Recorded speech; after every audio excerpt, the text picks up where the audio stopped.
Selamat malam, salam sejahtera. Ini isu terkini yang baru diperoleh daripada satu rujukan yang kita terima yang mengatakan bahawa anak Perdana Menteri jadi mangsa buli. Di mana? Di jalan raya. Wow, ini memang satu berita yang amat mengejutkan kita. Bagaimana anak Perdana Menteri kita jadi mangsa buli pula di jalan raya. Itu yang kita akan ulas dan kita akan beritakan kepada anda.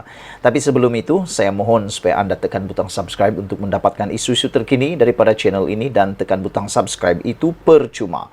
Baiklah saudara-saudara sekalian, seperti yang saya janjikan setiap kali saya ke udara, saya hanya akan memaparkan perkara-perkara yang mustahak, perkara-perkara yang menarik, yang panas kepada anda berkaitan isu semasa dalam negara kita, juga di seluruh negara. Hari ini isu yang paling panas mengaitkan anak Perdana Menteri kita, yaitu anak Datuk Seri Anwar Ibrahim yang telah menjadi mangsa buli di jalan raya. Saudara-saudara sekalian, anda mungkin pernah melalui saat-saat getir di mana anda juga mungkin dibuli di jalan raya. Perbuatan buli di jalan raya adalah satu perbuatan yang kita boleh kecam sehabis-habisnya. Siapa yang berani kecam anak Perdana Menteri? Kita tak tahu adakah beliau tidak diketahui sebagai anak Perdana Menteri, ataupun memang sengaja sasarannya anak Perdana Menteri, ataupun memang orang yang membuli itu adalah orang yang sudah biasa, takbiatnya adalah membuli orang di jalan raya. Anak Perdana Menteri Datuk Seri Anwar Ibrahim hari ini, yaitu Nurul Ilham, mendakwa menjadi mangsa buli jalan raya hari ini. Melalui satu perkongsian di Twitter, anak keempat Anwar itu berkata, perbuatan itu dilakukan seorang wanita yang memandu kereta jenis Proton Iris. Beliau berkata, pemandu kereta terbabit asik menekan brek di lorong laju dan menyatakan, tindakan pemandu terbabit amat berbahaya, apatah lagi ketika itu anaknya berusia 2 tahun turut bersamanya. Nurul Ilham turut memuat naik satu rakaman video kejadian itu di Twitter. Berdasarkan video berdurasi 14 saat itu, pemandu Proton Iris berwarna hijau itu kelihatan beberapa kali menekan brek di lorong laju. Saya biasanya tidak berkongsi perkara ini, tetapi saya dibuli di jalan raya hari ini. Kereta ini asyik tekan brek di lorong laju, kata beliau. Sangat bahaya, dan saya mempunyai anak berusia 2 tahun bersama saya. Berada di sana selama seminit sebelum pemandu wanita itu menukar ke lorong lain, katanya lagi. Nurul Ilham berkata beliau melihat kenderaan wanita itu berhampiran sebuah plaza tol, namun tidak dinyatakan lokasinya secara tepat.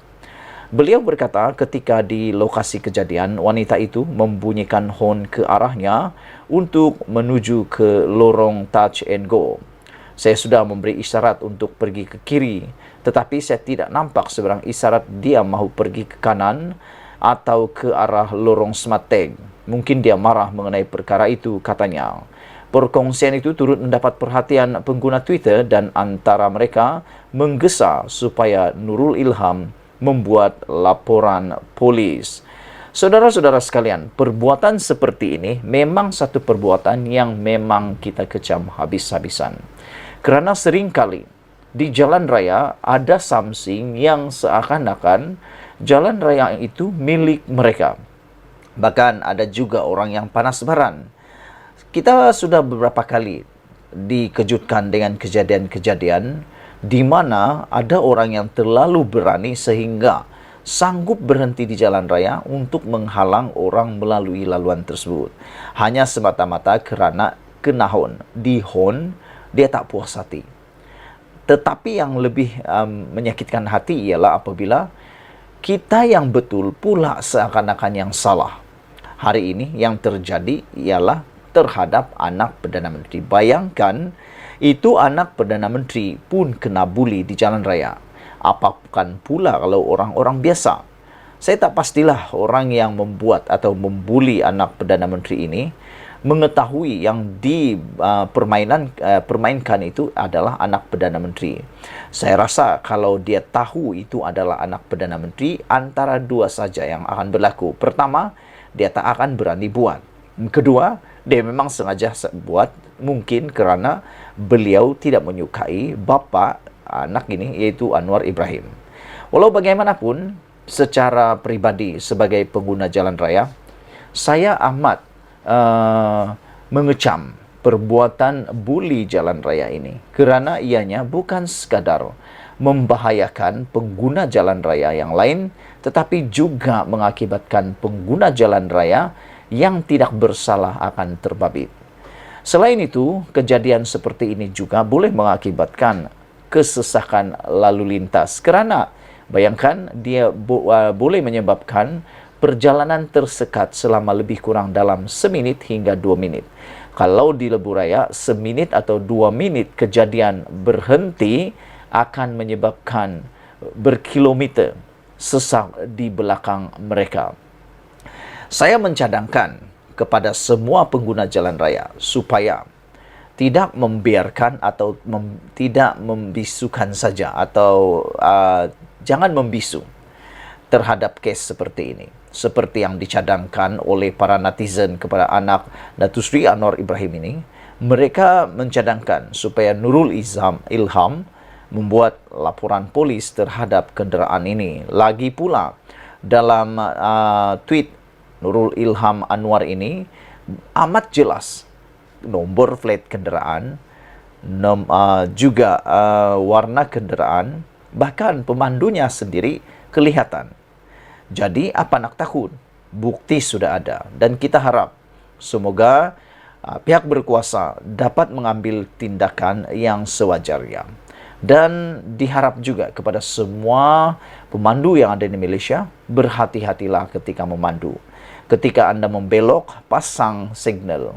Jangan suka-suka membelok.